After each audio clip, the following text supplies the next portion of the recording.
मसीह में मेरे प्यारे भाइयों और बहनों, आप सभी विश्वासियों को जय मसीह की शालोम, प्रेज द लॉर्ड। तो हम चलते हैं अपने अध्याय की ओर, जो हमें वो भेद बताएगा जो आपने अभी तक नहीं सुने या उसको समझ नहीं पाए या उनसे अनजान थे। बाइबल पढ़ते समय जहाँ कहीं संदेह यानी शंका हो तो उसको मूल हिब्रू भाषा और इंग्लिश में चेक कर लें, क्योंकि हिंदी अनुवाद में बहुत जगह गलतियाँ पाई जाती हैं और हम गलत ही समझते रहते हैं। उसी तरह फिर दूसरों को भी लोगों को समझाते हैं। उसी तरह गिनती के अध्याय 22, 23, 24, 25 में बिलाम पर परमेश्वर का क्रोध क्यों भड़का, जबकि बलाक के यहाँ जाने की आज्ञा परमेश्वर ने दी थी, तो उसके जाने पर परमेश्वर का क्रोध क्यों भड़का। और विस्तार से जाने आए और उसके साथ और भी भेद खुलने वाले हैं, जैसे कि बिलाम का निकुलियों प्रकाशित वाक्य में जिनका जिक्र है उससे क्या संबंध था, या शैतान का सिंहासन कहाँ था। तो ध्यान से सुनते रहिए और स्थान का ध्यान भी रखें, क्योंकि यह और मैप में भी देखते रहें, नक्शे में देखें, क्योंकि यह आगे चलकर एक भेद और खोलने वाला है। एक भेद नहीं बल्कि कई भेदों को खोलने वाला है। गिनती 22:1-4 में जब हम देखते हैं कि इजराइलियों ने कूच करके यरीहो के पास यरदन नदी के पार मोआब के अराबा में डेरे खड़े किए, तब मोआबियों ने, मिदानियों, पुरानियों ने कहा कि अब वह दल हमारे चारों ओर के सब लोगों को चट कर जाएगा, जिस तरह बैल खेत की हरी घास को चट कर जाता है। उस समय सिप्पोर का पुत्र बालाक मोआब का राजा था। याद रखें कि उत्पत्ति 19:37-38 मोआब लूत के वंशज थे। मोआबी जो थे, ये मोआबी जाति थी, लूत के वंशज थे, जो उसकी पुत्रियों से जन्मे थे। बड़ी पुत्री का नाम का बेटा मोआब, जिससे मोआब जाति निकली, और छोटी बेटी का पुत्र बेन अम्मी था, जिससे अमोन वंशी जाति उत्पन्न हुई। और मिधानी इस्माइल के वंशज हुआ करते थे। आगे हम इन्हीं के बारे में पढ़ेंगे, और ये भी इसके बारे में उत्पत्ति 37, 36 और 39 में देखें। और जो बिलाम था वो फरात नदी के तट पर रहता था। वह अदोमी वंश यानी एसाव का वंशज था। व्यवस्था विवरण 23:3-8। तो गिनती 23:7 में हम बिलाम कहता है कि बालाक ने मुझे आराम से, बिलाम क्या कह रहा है कि बालाक ने मुझे आराम से, अर्थात मोआब के राजा ने मुझे पूर्व के पहाड़ों से बुला भेजा। तो ये एक ही स्थान बताए गए हैं, वह स्थान, और इसमें पतोर नगर जो फरात के तट पर बोर के पुत्र बिलाम की जाति भाइयों की भूमि थी, वहाँ बिलाम के पास दूत भेजे, बालाक ने दूत भेजे। आप नक्शे में इन सब जगह को देख सकते हैं कि ये सारी जगह कहाँ पर है। ये जगह सारी वो सब जगह आज का सीरिया है, जहाँ से फरात नदी पूरे सीरिया से बहती हुई इराक में पहुँचती है।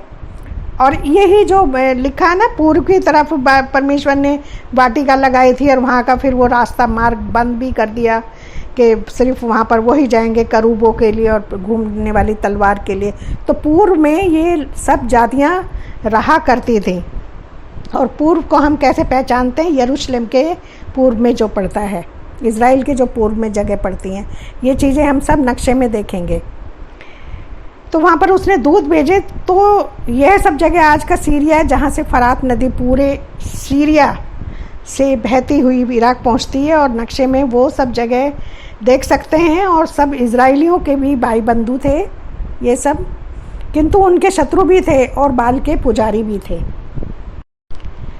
तो बिलाम ने क्या करा है, और उसने पतोर नगर को, जो फरात के तट पर है, बोर के पुत्र बिलाम के जाति भाइयों की भूमि थी, वहाँ बिलाम के पास दूत भेजे कि वे यह कहकर उसे बुला लाएं, सुन, एक दल मिस्र से निकल आया और भूमि उनसे ढक गई है, और अब वे मेरे सामने ही आकर बस गए हैं। इसलिए अब इन लोगों को मेरे निमित्त श्राप दे, क्योंकि वे मुझसे अधिक बलवंत हैं, और संभव है कि वे हम पर जयवंत हो, और हम सब इनको अपने देश से मारकर आ और हम सब इनको अपने देश से निकाल कर मार, क्या, एक मिनट, हाँ यहाँ पर लिखा है कि और हम सब उसको अपने देश से मार कर निकाल दें, क्योंकि यह तो मैं जानता हूँ कि जिसको तू आशीर्वाद देता है वह धन्य होता है और जिसको तू श्राप देता है वह श्रापित होता है। ये हमने पढ़ा था गिनती 5-6 में, नंबर 5-6। तो गिनती 22, 7, 9 और 11, 12 में क्या होता है कि तब मोआबी और मिदानी पुरानी भावी लेकर, दक्षिणा लेकर, मतलब उसकी दक्षिणा बालाक को देने के लिए जो भी कुछ धन था, उपहार थे, वो सब लेकर चले गए। बालाक के पास पहुँचे और उससे कहा कि आज रात, उनसे सारी बात कह सुनाई और उसने उनसे कहा, बालाक ने कहा आज रात को यहाँ ही टिको और जो यहोवा मुझसे कहेगा उसके अनुसार मैं तुमको उत्तर दूंगा। तो वो रात को वहीं पे ठहर गए और तब परमेश्वर ने पूछा, तेरे यहाँ जो पुरुष हैं वो कौन है? बलाम ने कहा, सिप्पोर के पुत्र मोआब के राजा बालाक ने मेरे पास यह कहला भेजा है कि सुन, जो दल मिस्र से निकल आया उसे भूमि ढक गई है, इसलिए आकर मेरे लिए श्राप दे। संभव है कि मैं उससे लड़कर उनको बरबस निकाल दूंगा। परमेश्वर ने बिलाम से कहा, तू इनके संग मत जा, उन लोगों को श्राप मत दे, क्योंकि वे आशीष के भागी हो चुके हैं। फिर भोर को उठकर जो बालाक था उसने कहा कि तुम अपने देश को चले जाओ, क्योंकि यहोवा ने मुझे तुम्हारे साथ जाने की आज्ञा नहीं दी। फिर वो लोग वापस चले। तो इस पर फिर से उसने बालाक ने जो राजकुमारों को, आपकी बड़े बड़े हाकिमों को, यानी कि रियल में जो लिखा है हिब्रू में, राजकुमार भेजे और बड़ी प्रतिष्ठा के साथ भेजे, यानी कि बहुत सारे शायद उपहारों के साथ, और वो लोग बहुत सामान्य लोगों को उसने भेजा। तो उन्होंने फिर से बिलाम के पास आकर वही बात कही और यही कहा कि वो फिर तेरी प्रतिष्ठा करेंगे। और तो बालाक ने कर्मचारियों को फिर से उत्तर दिया, चाहे बालाक अपने घर को सोने चांदी से भरकर मुझे दे दे, तो भी मैं अपने परमेश्वर यहोवा की आज्ञा को नहीं पलट सकता कि उसे घटाकर बढ़ाकर मानूं। यानी कि परमेश्वर की आज्ञा सबसे ऊंची है, मैं उसी पर टिका रहूँगा। तो इसलिए वो लोग वहीं टिके रहे। उन्होंने फिर कहा, तुम आज रात टिको, मैं यहोवा से पूछकर, हम चैप्टर 22 पढ़ रहे हैं, ध्यान रखना, गिनती 22।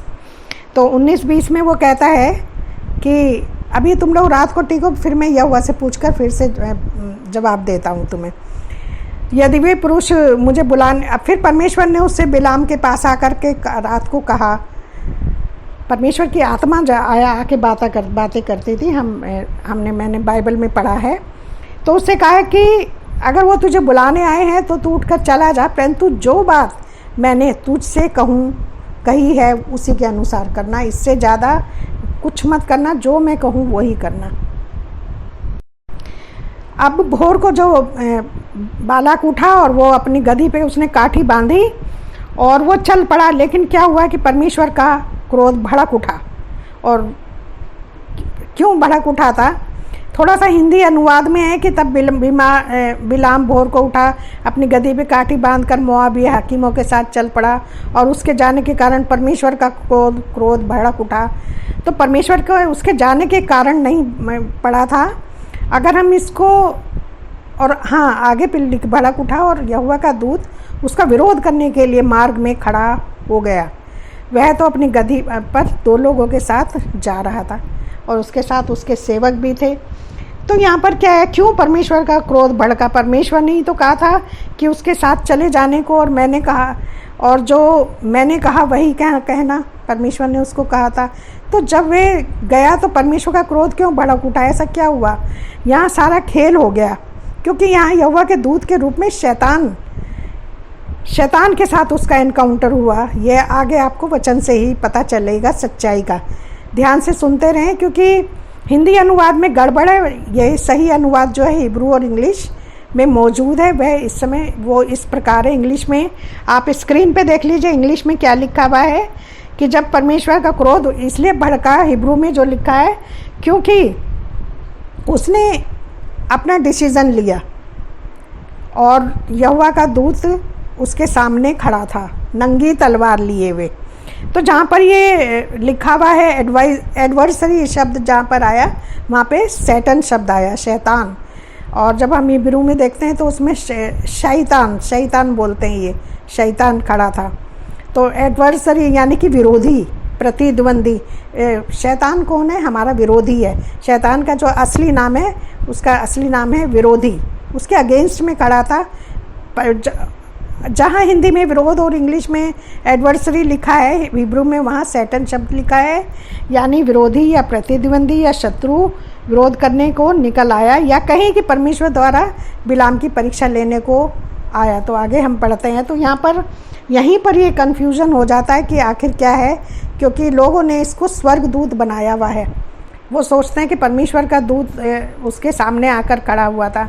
तो वहाँ पे जब वो आके खड़ा हो जाता है तो जो गधी होती और उस गधी को यहोवा का दूत, गिनती 22, 23, 27 में यहोवा का दूत हाथ में नंगी तलवार लिए हुए खड़ा हुआ दिखाई दिया। तब गधी मार्ग से हटकर खेत में चली गई, क्योंकि मार्ग ताकि फिर मार्ग पर, और गधी ने को उसने बिलाम ने मारा उसको, ताकि वो वापस उस मार्ग पर आ जाए जिससे वो जा रहा था, लेकिन वो उससे हट रही थी क्योंकि वो उसको बचाना चाहती थी। तो यहोवा को दूध को देखकर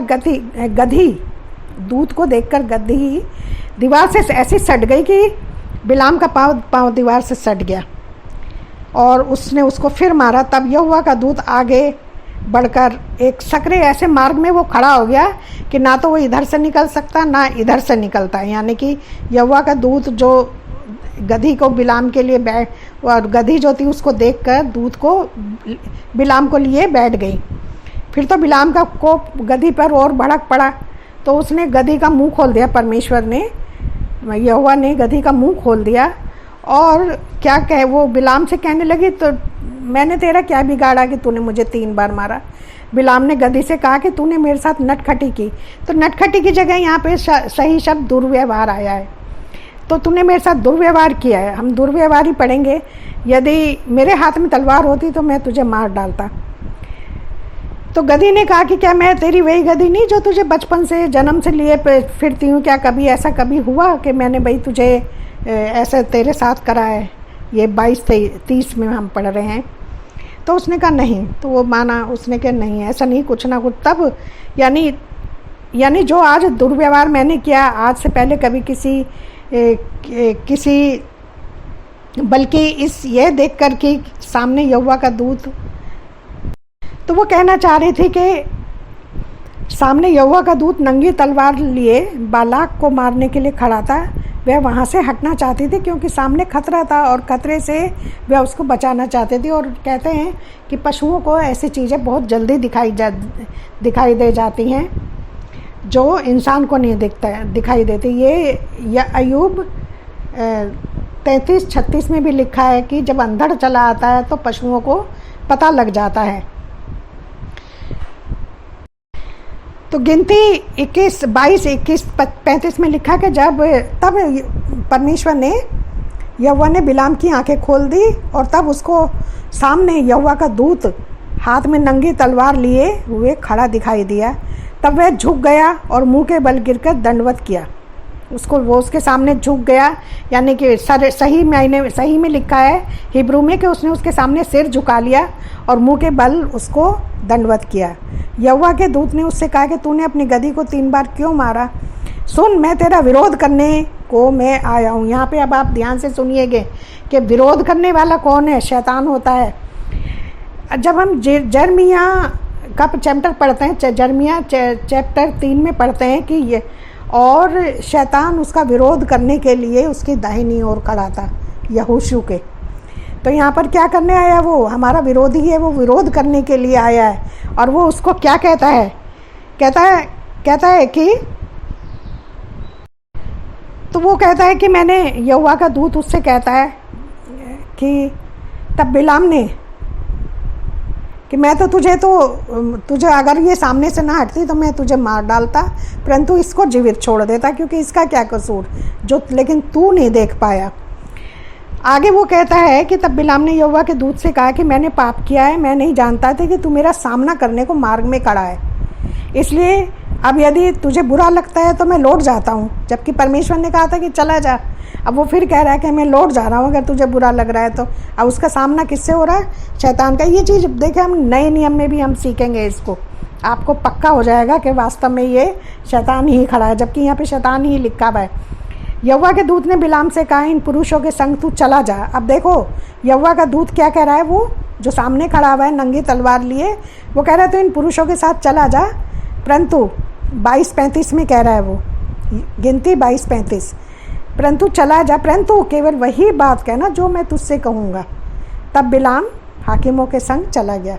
तो उसने क्या कहा? वही कहना जो मैंने कहा था, जबकि परमेश्वर ने कहा था कि जो मैं तुझसे कहूँ तो वो बात कहना। लेकिन अगर ये परमेश्वर का सच में दूत होता तो ये क्या कहता कि यहोवा कहता है कि जो मैं तुझसे कहता हूँ वो कहना। लेकिन ये यहाँ पे क्या कह रहा है शैतान, जो मैं तुझसे कहूँ वो तो उससे कहना, लेडी मतलब वो मत कहना जो परमेश्वर। यहाँ पर इसकी परीक्षा हो रही थी और वो लालच में आ गया, उसने सिर झुका दिया, दंडवत किया, ठीक है।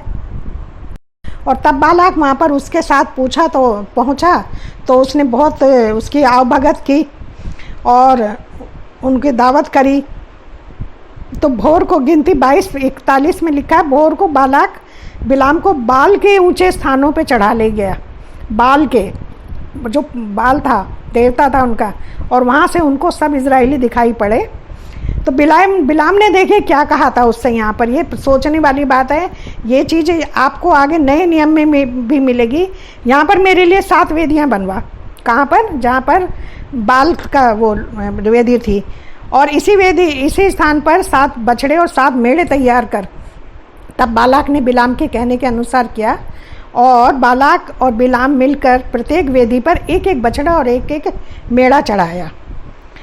और गिनती 28-30 में फिर लिखा हुआ है कि तब बालाक बिलाम को पोर के सिरे पर, पोर क्या है? बालपोर यानी कि बालपोर के सिरे पर, जहाँ ये यशोमेन देश दिखाई देता था, वहाँ पर भी यानी कि बाल की ही मूर्ति थी या वेदी थी, वहाँ ले गया। और बिलाम ने बालाक से कहा, यहाँ पर मेरे लिए 7 वेदियाँ बना। फिर बिलाम ने कहा, वेदियाँ बना और यहाँ 7 बछड़े और 7 मेढ़े तैयार कर। बिलाम के कहने के अनुसार बालाक ने प्रत्येक वेदी पर बछड़ा और मेढ़ा चढ़ाया। वहाँ पर ये क्या हो रहा है?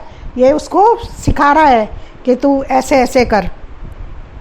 तो इसी तरह क्या करा बिलाम ने, इजराइली जहाँ डेरे थे उनके चारों ओर 7 वेदियाँ, 4 जगह यानी कि उसने 7 वेदियाँ बनवाई चारों ओर, और उन पे बछड़े और मेढ़े चढ़ाए। किंतु फिर भी इजराइलियों को श्राप नहीं दे सका, किंतु वह बालाक को गलत शिक्षा दे गया, जिसका जिक्र हमें बाइबल के नए नियम और पुराने नियमों में भी मिलता है, जिसको कि हम आगे ज़रूर पढ़ेंगे। उसके बिना हमारी स्टडी अधूरी रह जाएगी। और फिर से हम 25 में जब जाते हैं, गिनती 25 में जाते हैं, तो वहाँ लिखा है कि इजराइली शित्तीम में रहते थे और वे लोग मोआबी लड़कियों के संग कुकर्म करने लगे। वेश्यावृत्ति यानी कि कुकर्म यानी वेश्यावृत्ति करने लगे। और जब उन स्त्रियों ने उन लोगों को अपने देवताओं के यज्ञों में न्योता दिया, तब वे लोग खाकर न्योता दिया उन बालपोर के सामने ले जा आने के लिए, तब वे लोग खाकर उनके देवताओं को दंडवत करने लगे। और इस प्रकार इजराइली बालपोर देवता को पूजने लगे। तब यहोवा का कोप उन पर भड़क उठा। यही वो जगह थी जहाँ पर भी जो वेदियाँ बनवाई थी ना, इसने बालाक ने जो वेदियाँ बनवाई थी, वहाँ पर सब पर चढ़ावे चढ़ने लगे, खाना पीना होने लगा, मौज मस्ती होने लगी वहाँ पर। और वो लोग उनके साथ में वेश्यावृत्ति, गलत काम, व्यभिचार भी करने लगे। आप इसको गिनती 25 1 से 9 तक किताब में पढ़ लेना, मैं पूरा नहीं पढ़ के सुना रही हूँ। तो गिनती फिर क्या पे यहाँ पर क्या, ये वही समय था जब गिनती में जब और यहोवा ने मूसा से कहा कि प्रजा के सब प्रधानों को पकड़कर यहोवा के लिए धूप में लटका दे, जिससे मेरा भड़का हुआ क्रोध इज़राइल के ऊपर से दूर हो जाए। तब मूसा ने इज़राइली न्यायियों से कहा कि तुम्हारे जो आदमी बालपोर के संग मिल गए उन्हें घात करो। तब इज़राइलियों की सारी मंडली मिलाप तंबू में रो रही थी और इज़राइली पुरुष मूसा और सब लोगों की आंखों के सामने मिदानी स्त्री को अपने साथ अपने भाइयों के पास ले आया। एक पुरुष जो था इज़राइली ले आया। यह देखकर एलियाजर का पुत्र पिनहास जो इज़राइल याजक का पोता था, उसने मंडली में उठकर हाथ में एक बर्छी ली और इज़राइली पुरुष और उस पुरुष के डेरे में जाने के बाद भीतर गया और उस स्त्री और दोनों के पेट में बर्छी भेद दी। इससे इज़राइलियों में जो मरी फैल गई थी। मरी कौन सी फैली थी? अगर हम देखते हैं हिब्रू में तो वहाँ पे लिखा है प्लेग फैल गया था। वहाँ पर प्लेग फैला था। तो वो जो जब उन्होंने उसका बर्छी से उन दोनों को मारा तो जो प्लेग फैला था वो थम गया और मरी से 24,000 मनुष्य मर गए। 24,000 लोग उस समय मरी से मर गए थे। और ये काम किसने किया था? ये बालाक ने करवाया था ये सारा काम। ये हमें वचन में आगे पढ़ने को मिलेगा। और गिनती 31:8, नंबर 31:8। और शेष मारे गए लोगों को छोड़ उन्होंने एवी, रेकेम, सूर, हूर और रेबा नामक मिधान के 5 राजाओं को घात किया और बोर के पुत्र बिलाम को भी उन्होंने तलवार से घात किया। बिलाम यहाँ पर मारा गया था। प्रकाशित वाक्य में इसका जिक्र है, आगे हम इसको पढ़ेंगे, इसलिए ध्यान से सुनते रहिए। और गिनती नंबर 31:16 में लिखा है, देखो बिलाम की सम्मति से पोर के विषय में इज़राइलियों ने यहोवा का विश्वासघात किया। विश्वासघात इन्हीं स्त्रियों से ने कराया और यहोवा की मंडली में मरी फैली। ये जो स्त्रियां थी इन्हीं के द्वारा किसने कहा था? बिलाम की सम्मति से, उसकी शिक्षा थी ये बिलाम की। उसने सिखाया था कि ये इन्हें मैं श्राप तो मैं दे नहीं सकूंगा, लेकिन ये ऐसे भ्रष्ट किए जा सकते हैं, इनको ऐसे भ्रष्ट किया जा सकता है। तो शैतान की चाल चल रहा था ना। तो मीका 6 में भी लिखा हुआ है कि हे मेरे प्रिय, हे मेरी प्रजा, स्मरण करके मोआब के राजा बालाक ने तेरे विरुद्ध कौन सी युक्ति की और बोर के पुत्र बिलाम ने उसको क्या सम्मति दी थी? बालाक को क्या सम्मति दी थी कि वेदियाँ बना, यहाँ पर चारों ओर वेदियाँ बना दी और उन पे मेढ़े और बकरे चढ़ाए थे बालपोर के सामने।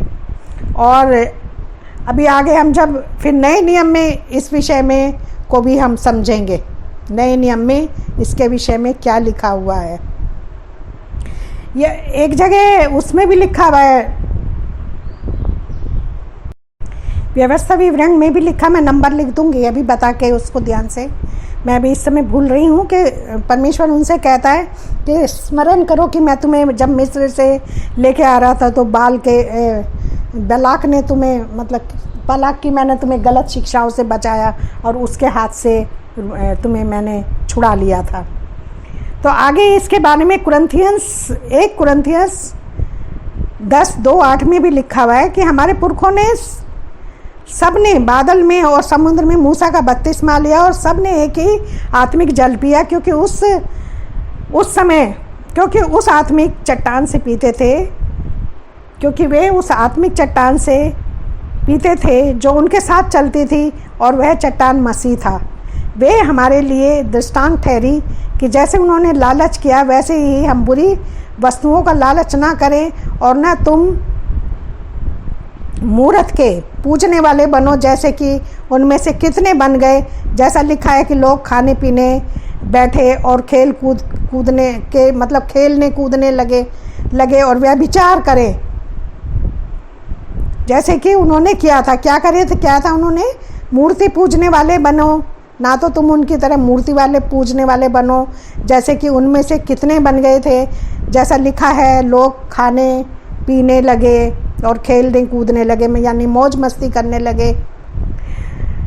और ना हम व्यभिचार करें जैसे उनमें से कितनों ने किया था, एक दिन में और किया था और एक दिन में 23,000 मर गए थे। वहाँ पे 24,000 लिखा, लेकिन यहाँ पे 23 लिखा। कह रहे हम इस चक्कर में नहीं पढ़ेंगे कि 23 था कि 24 था, लेकिन हम जो मेन बात है, मेन जो मुद्दा है उसको हम पढ़ रहे हैं। और आगे लिखा हुआ है कि उनकी आंखों में व्यभिचार बसा हुआ है और वे पाप से किए बिना रुक नहीं सकते। ये हम पढ़ रहे हैं 2 पतरस 2:14-17। और एक यहूदा 11।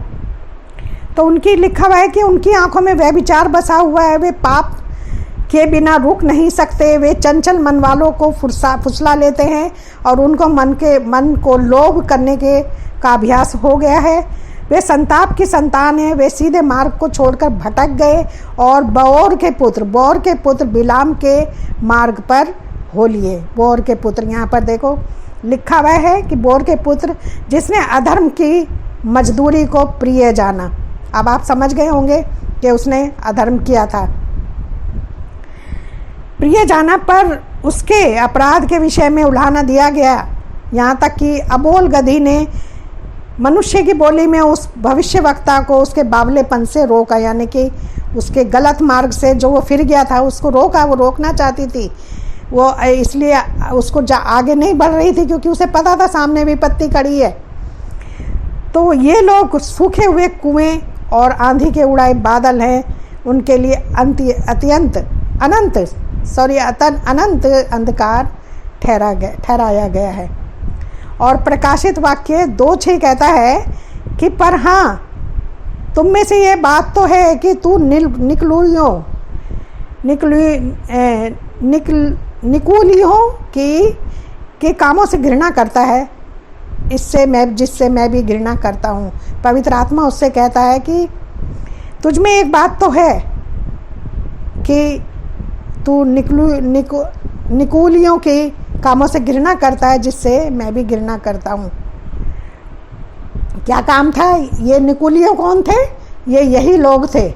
निकुलियों के काम जो उन्होंने करे, जो बालाक के लोग थे, बालाक था और जो ये मतलब जो मूर्ति पूजक है, जो निकुलियों या निकोलाइटिस जिनको कहा है का प्रतीकात्मक संबंध उन लोगों से है जो बिलाम की शिक्षा का समर्थन करते हैं, जिसमें मूर्तियों के लिए बलि चढ़ाए गए भोजन को खाना और व्यभिचार जैसी प्रथाओं को लिप्त होना शामिल है। तो यहाँ पर क्यों निकुलियों किसको कहा है? जो मूर्तियों पे चढ़ाया हुआ भोजन खाते हैं और व्यभिचार करते हैं, उनके सामने मौज मस्ती करते हैं, गलत काम करते हैं। प्रकाशित फिर इसी चैप्टर के 13 में लिखा हुआ है कि मैं जानता हूँ कि तू वहाँ रहता है जहाँ शैतान का सिंहासन है और मेरे नाम पर स्थिर रहता है। मतलब यानी कि तू ऐसे लोगों के बीच में रहता है जो शैतान की पूजा करते हैं, उसके मार्ग पर चलते हैं, पर तू मेरे नाम पर स्थिर रहता है। तू अपने मार्ग से बदलता नहीं, तू मेरे ही बताए मार्ग पर चलता रहता है और मुझ पर विश्वास करने से उन दिनों में भी पीछे नहीं हटा जिनमें मेरा विश्वास योग्य साक्षी अंतिपास तुम्हारे पास उस स्थान पर मारा गया जहाँ शैतान रहता है। तो शैतान कहाँ रहता है? बालाक को शैतान कहाँ मिला था? फरात नदी के पास, फरात के पास रहता है। ये सब पूर्व में जो जितनी भी जातियाँ रहती थी, ये जो शैतान का जो अड्डा है ये वहीं था, वहीं पर बताया गया बाइबल में। अगर आप मैप में देखते हैं, पूर्व के राजाओं के लिए बाद में खोली गई थी। पूर्व के राजा कौन थे? ये मोआबी थे, इस्माइल का वंश था, मोआब का लूत का वंश था, एसाव का वंश था। ये सब लोग पूर्व के राजा कहलाए जाते थे। तो ये जो निकुलियों उन्हीं लोगों को बोला गया है जो कि मूर्तियों पर भोजन चढ़ाते, बलि करते हैं और उनका भोजन खाते हैं, व्यभिचार करते हैं। तो ये प्रकाशित वाक्य में भी हम पढ़ रहे हैं कि जहाँ पर एंतिपास मारा गया, मैं उस स्थान पर मारा गया जहाँ शैतान रहता है, यानी कि इन जातियों के बीच में। पर मुझे तेरे विरुद्ध कुछ बात कहनी है, क्योंकि तेरे यहाँ कुछ ऐसे हैं जो बिलाम की शिक्षा को मानते हैं, जिससे यहाँ पर कहाँ रहता है वो? जहाँ शैतान का सिंहासन है और जो ऐसी जगह में रहता था जहाँ पर मूर्तियों पे भोजन चढ़ाया जाता होगा। और जहाँ हम भी हैं, हमारे लिए भी ऐसी बातें कही जा सकती हैं कि हम भी तो अन्य जातियों के बीच में रहते हैं जहाँ पर मूर्तियों की पूजा होती है, व्यभिचार होता है, ऐसे लोग रहते हैं, हम उनके बीच में रहते हैं। लेकिन हमें क्या करना है? हमें अपने मार्ग से नहीं हटना, हमें अपने मार्ग पे परमेश्वर के साथ ही चलना है। ये हमारी परीक्षा भी होती है, हमें अन्य जातियों के बीच में इसलिए छोड़ा जाता है ताकि हम परखे जाएं। तो यहाँ पर क्या लिखा हुआ है कि पर मुझे तेरे विरुद्ध कुछ कहनी है। 16 में कहना है, क्योंकि तेरे यहाँ कुछ ऐसे हैं जो बिलाम की शिक्षा को मानते हैं, जिसने बालाक को इजराइलियों के आगे ठोकर का कारण रखना सिखाया। ठोकर का कारण क्या था? व्यभिचार करना और मूर्तियों की पूजा करना और उनके सामने बलियां, जो भोजन खाया करते थे, मौज मस्ती करते थे, वो बना रहा था ना। अगर आप गिनती का 23-24 चैप्टर पढ़ना, 22, 23, 24, और उसमें देखना कि वो बात साथ साथ जब वो देख रहा था कि कोई असर नहीं हो रहा है या श्राप का, तो साथ में दूसरा इंतजाम भी करता जा रहा था ताकि इनको गिरा सके इनके मार्ग से। तो जिसने उनको ठोकर का कारण रखना सिखाया, किसको सिखाया था? बालाक को। जो बिलाम की शिक्षा को मानते हैं, जिसने बालाक को ठोकर का कारण रखना सिखाया, ये था बालाम की शिक्षा। अब आपको समझ में आ गया होगा कि वे मूर्तियों पर चढ़ाई गई वस्तुएं खाएं और व्यभिचार करें। वैसे ही तेरे यहाँ कुछ ऐसे हैं जो निकुलियों की शिक्षा को मानते हैं। यही थे निकुलियों, जो इनकी शिक्षा थी। ये ऐसे जो ये अन्य दूसरी जातियाँ थी, मोआबी थे और जो इस्माइल के वंशज थे, ये सब काम करते थे। और एसाव के वंशज, जो ये एसाव का वंश का था जो बालाक था, जो उसकी शिक्षा को मानते हैं। अतः मन फिरा, नहीं तो मैं तेरे पास शीघ्र आकर अपने मुख की तलवार से उनके साथ लड़ूंगा। तो मन फिराओ, ताकि ऐसा ना हो पश्चाताप करो। अगर तुमने कर भी लिया है तो मन फिरा ले, उन चीज़ों से हट जाए उनके पास से। और ऐसा ना हो कि मैं फिर मुख की तलवार, यानी कि परमेश्वर की तलवार से जो उसका सामने कौन कर सकता है? भला कोई भी नहीं कर सकता उसका सामना। तो एक प्रकाशित वाक्य एक जगह हम पढ़ते भी हैं कि उस वहाँ पे कहा जा रहा है कि वो उनके ऊपर पहाड़ गिर पड़े और वो कह रहे हैं कि हमें उसके मुंह से, हमें उसके मुंह से बचा। ये मुंह से बचा क्या है? परमेश्वर के वचन है। ये वचन वो हैं जो हमें आग में जला सकते हैं, गिरा सकते हैं, जो हमें दंडित कर सकते हैं, हमारा न्याय करने के लिए परमेश्वर के वचन हमारे लिए रखे। परमेश्वर के वचन बदलता नहीं है, और परमेश्वर की जो न्याय, परमेश्वर का यीशु मसीह के मुंह से जो मुख से जो तलवार निकलती है, फिर जब वो लड़ता है तो बहुत दुख उठाना पड़ता है। फिर बहुत, या तो नहीं सुनोगे तो फिर तो नरक की आग के भागी हो जाओगे, भागीदार।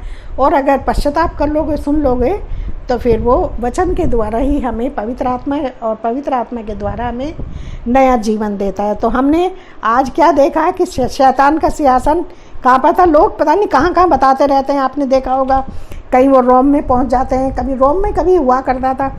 मैं उस चक्कर में नहीं पड़ूंगी, कैथलिक और उसके चक्कर में प्रोटेस्टेंट और मैथ्यूस, ये मेरे लिए सब मसीही भाई मसीही हैं जो परमेश्वर को मानते हैं। लेकिन हम ये इस बात पे वो रहेंगे कि हम आगे से कोई भी ऐसे काम ना करें जिसके बारे में जो बिलाम की शिक्षा को मानते हैं, और हम इनसे बचे रहें। और हमने जान लिया है कि परमेश्वर का क्रोध उस पर क्यों बढ़ा था, और शैतान का सिंहासन कहाँ पर था, और कहाँ पर कौन सी ऐसी शिक्षा थी जो निकुलियों किसको बोला गया है, हम इसके बारे में जान चुके हैं। परमेश्वर आप सबको आशीष दे और ज्ञान, बुद्धि और समझ से भरे। और जो भी हमने सीखा है उसको आप किताब से फिर से पढ़ लेना। और परमेश्वर के हमारी आशीष परमेश्वर की हमें मिलते रहें, और हम यही चाहेंगे कि आप लोग भी हमारे साथ जुड़े रहें। इस पोस्ट को शेयर करें और आगे लोगों को भी, ताकि ये सब बातें पता रहे। आमीन।